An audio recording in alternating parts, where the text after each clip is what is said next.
Hello traders, in this video we are going to be discussing hidden order trading. All right. Now, in the Forex market, large institutions often trade positions that are too big to enter all at once. If they placed one massive order, it would move the market significantly against them, right? To avoid this, they use hidden or iceberg orders. Okay?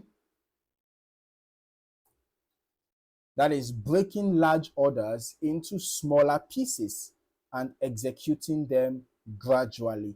This makes it harder for other traders to detect their activity.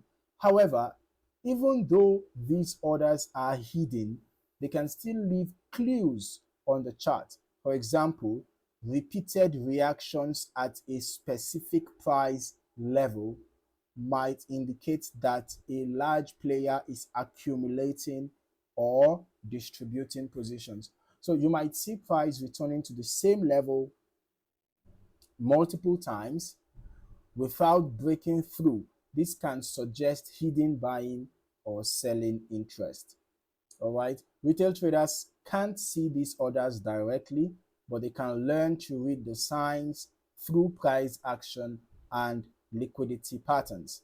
The goal is not to compete with institutions, but to align with them, right? So the key takeaway is hidden orders exist, right? And by studying price behavior, you can sometimes identify where large players are active. Okay, so if you learned anything new or you found some value in this video, don't forget to like, subscribe, and turn on your notifications so that you don't miss out on more valuable trading content. Thank you for watching. See you in the next one.